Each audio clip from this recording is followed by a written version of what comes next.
break into the music industry, a music producer seeking new techniques, or someone who simply wants to gain a deeper understanding of the music business, Music with a Twist is the perfect platform for you. Hello, and thank you for tuning in to yet another episode of Music with a Twist. Today we will be speaking with Vianca Mireya, and she will tell us a little bit about her business. So, Bianca, can you tell us what you do? Yes. So, like you said, my name is Vianca. I'm the owner and founder and CEO of Vision Oasis Entertainment. And I'm also the public relations manager for 24/7 Live Culture. So, a little bit what I do is I do talent management for artists, from R&B artists, pop artists, hip hop artists, really any type of artist, really.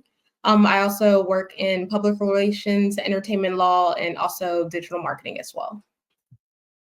Okay, great. So, can you tell us a little bit of what you do on a day-to-day basis as a public relation and a little bit about your artists? So for my artists, I really try to find different opportunities for them to have their music exposed, to introduce them to new artists and to new audiences. So a lot of my artists like to work with other artists. They also like to perform. They like to be featured on different avenues. So anything from radio, blogs, live performances, anything like that. I definitely try to find different opportunities for them as well as act as their liaison between different brands, different companies as well. And then also on the public relations side, it also kind of goes hand in hand with that as well, finding some different opportunities for publicity to get their name out there so more people can find their music and become supporters of them as well. Okay, great. So I know that in our society now, we have a lot of artists that actually manage themselves. They go into independent artistry. What would you say would be your edge as a artist management? What would you actually bring to the table? If an artist would sign to you, let us know a little bit about that. Right. So I do support independent artists as well. I do work with a lot of indie artists who are not signed to a label. So a different thing about me is we act as a liaison, like I said. We are the ones that are taking care of all the background necessary paperwork, all of the different legalities, really just letting the artist just focus on the music rather than be stressed out over everything that's going on the back end. That's where we kind of just take the edge off where they can just focus on their craft rather than trying to focus on everything else and make sure everything is organized, make sure everything is done correctly, just so they can have more freedom to work more on their music and other projects that they're working on. Okay, so based on the indie artists, can you say that you have a lot of them that actually come to you, or how is it right now in the game for you? It's pretty good. A lot of people do come to me for assistance with Vision Oasis. We do have different openings available. We also have people that'll reach out to us to hire us on different bases. So sometimes people want to come in for the long run. Some people just need help with a specific project or a specific quarter of their career, and that's also where we can help as well. So we help in different avenues. It's not one size fits all for one artist. They can kind of pick and choose how they would like to go about it, and we're really flexible so we can just help them wherever they need help and guide them in the right direction. Okay, so that is super, because I know in this day and age, there are a lot of artists, they actually know what they want. Some of them don't know what they want, you Mhm. know, and, they're trying out the indie thing for the first time. And it's pretty great to hear, that you assist. It's not just that one size fit all thing for you, you're flexible and able to maneuver. Now, while we're talking about that, let's dive a little bit into what you do from the law aspect. I know that a lot of artists have, problems with their copywriting, Mhm. infringement, they're not able to properly put themselves together, their portfolio, EPK or whatever, and also with the music distribution and everything tied together with actually making sure that they're protected as an artist. So how do you protect your artists? How do you make sure with the public relations and also being a lawyer, making sure that they're fully protected and their career goes as further or as far as they'd like it to be? Mhm. So with copyright infringement, it's really such a delicate area. So with that, we just make sure that everything is already set in place. If they do anything for like covers, or some people like to do remixes, which a lot of artists do like to do, we always like to go in beforehand to make sure everything is already set to where they're doing it on a legal basis. So a lot of times, sometimes copyright infringement isn't like on purpose. Sometimes it's an accident. Some people don't realize the different steps that you have to take. So sometimes they don't realize they have to get permission, or if they get permission, it's not the right kind of permission, or if it's not in paper, it's not legit unless it's like a verbal thing. So where we come in is we just try to make sure that everything is all set in stone between the other artists that they might be covering, or anything from songwriting, the actual performances, their actual lyrics and everything, make sure everything is all the way set, and also with their distributor. And if they have a publisher as well, we go through them as well through different avenues just to make sure everything is good to go on both sides, for the audience side and as artists. All right. So based on your day-to-day management of artists, and assisting them with the contracts and the copyright infringement, what would you say has been your most challenging experience with managing an artist? That's a good question. Um, I would say really just finding different avenues in person rather than online. So we do live in a digital day and age where a lot of things are online, and we really do appreciate it. It's an easier access for everyone. You're able to connect with different people all over the world, close by, anything like that. So really just finding different in-person opportunities as well to kind of adhere to the virtual aspect. So we like to play on both fields of both in person and virtual. But Mhm. sometimes the in person one, depending on where the artist is also a little bit harder to find different opportunities. But we try our best to branch them out to different areas, also to collaborate with other artist managers or music businesses in that area, just to see Mhm. how that plays out for everyone. Okay, great. So, yeah, I've been noticing a lot that, like a lot of conferences, a lot of concerts, a lot of festivals, they're actually moving away from the virtual and like not doing it at all and actually doing the in person. But Mhm. based on what say, what would be your preference, and I know you said it's based on geographically where the artist would be, but what would be your preference for say virtual or in person? I would say a mixture of both. I do feel like in person is more personable, where you can actually go up to them, speak to them, or if it's like a concert setting, you get to experience it in a better way to where you're actually live in the moment. You can feel the vibrations, you can feel everything. It's a more personal level. But virtual is still a good option as well, because there are different aspects. There's um location, getting there, people that have financial issues as well that may not be able to afford that. So even on the virtual side, it does have its perks as well to make things more accessible for other people who wouldn't rather have that if it was only in person. All right, so I'm not sure if you actually have any artists touring right now, and if you do, or if you'd like to share with us a past experience of touring, or give us some advice on how an artist can go about touring, in the beginning stages of their music career. Okay. So currently, right now, I do not have any artists touring as of right now. But with my artists in the past who have gone on tours or even just been guests on other people's tours, it's really just making connections, because basically everyone in the entertainment industry knows someone. So getting yourself out there and networking, and just even if you don't want to network, just show up and show your face. It kind of makes a little bit of connections. And um, also just utilize your local resources as well. So a lot of people like to try to jump the gun and try to get big venues, sell out, everything like that, which is a great idea to go towards, like a great goal.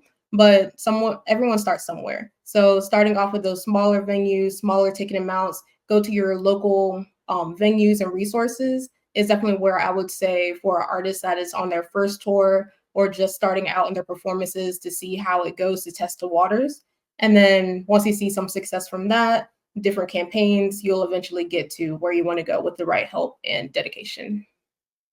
Yeah, that is like a common trend right now where we have a lot of artists, they want to go for the big names, the big labels, the big whatever it is, and a lot of them tend to shy away from, actually starting out small. They just want to go super big right away, and it kind of causes you not to, you know, get some of those necessary steps that you would have get from taking those small little baby steps.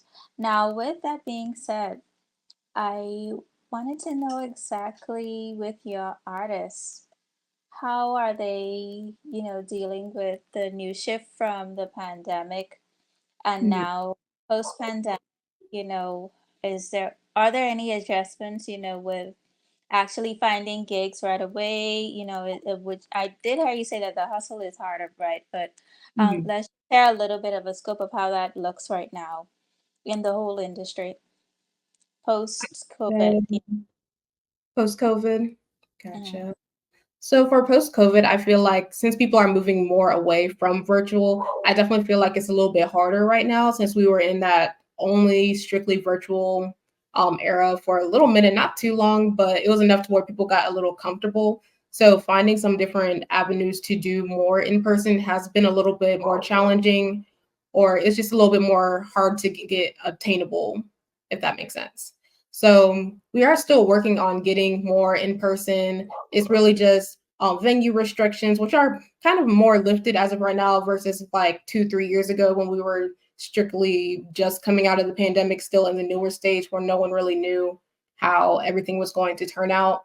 But as of right now, most venues and everything are um, full capacity and everything. But for the smaller artists, it's still kind of hard to get your foot in the door just because since we're moving away from that virtual era, a lot of people don't want to actually push it as much unless you are a big name. So indie artists especially, it's a little bit hard, but we're working through it.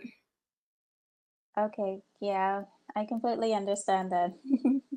Now, before we go, we just want to take a little dive into another direction and then we'll end. But going right back into building a solid legal foundation. Uh, Now, I want you to help out our listening audience, giving them if it's just a list or just one or two or three items that they would need, with solidifying a strong legal foundation in the beginning, Mhm. to avoid anything happening to them. I know we touched just a little bit on copyright infringement. What else should they know with having a strong legal foundation at the beginning of their career, or let's say if they're midway in their career and not so sturdy in that area, or if they've been performing for such a long time. Okay. So I would say definitely check your notices. So even when you're songwriting, if you're working with a producer, always check to make sure what their tasks are, make sure everything is already set out, like you already have an agreement.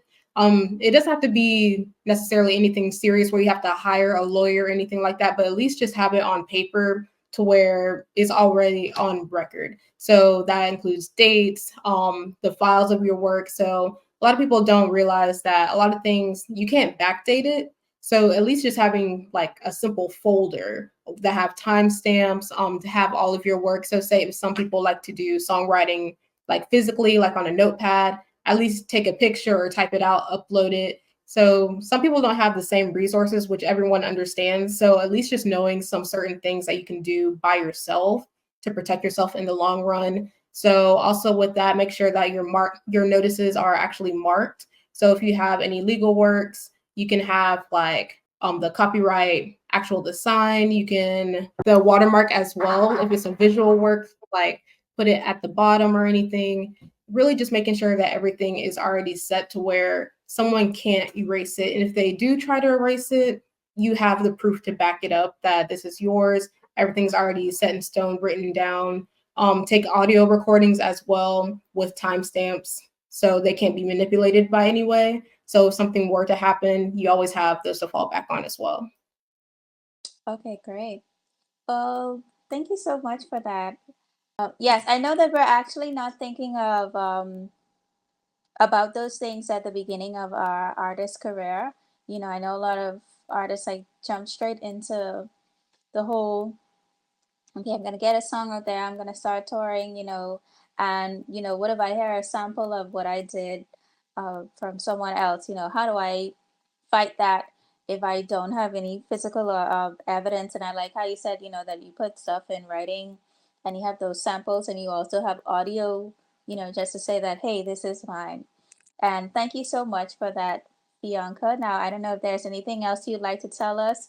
Can you also let us know where we can find you and how our audience can reach out to you? Absolutely. So thank you for having me. Everyone can find me on Instagram. Our business page is Vision Oasis. And then also on the other side for public relations as well at 24/7 Live Culture as well. And on the web, that would be visionoasis-entertainment.com. And really, my main takeaway for you guys to have is just to protect yourself, even if you might not have the different avenues to do so, like working with other businesses or hiring someone. At least knowing the basics will definitely get you somewhere in the long run, just to protect yourself and all of your works that you've worked so hard on. Okay, great. And thank you so much for, we were really, informed, and thank you so much for your knowledge, Bianca. Thank you. Thank you so much. Yes. Make sure to subscribe to our YouTube channel and to tune into our podcast so you never miss out on an episode. We'll be releasing new interviews every month, packed with exclusive insights and behind the scenes stories that will inspire and inform. Join the conversation by leaving comments and questions below each video or by reaching out to us on social media. If you'd also like to be a feature on one of our future podcasts, be sure to reach out. We value your input and want to create a community where you all can learn from each other. Music with a Twist is your backstage pass to music industry. So grab your favorite headphones, turn up the volume, and get ready to be inspired by the captivating stories and expert advance of our incredible guests. Thank you for joining us today. And remember, the world of music is waiting for you with a twist.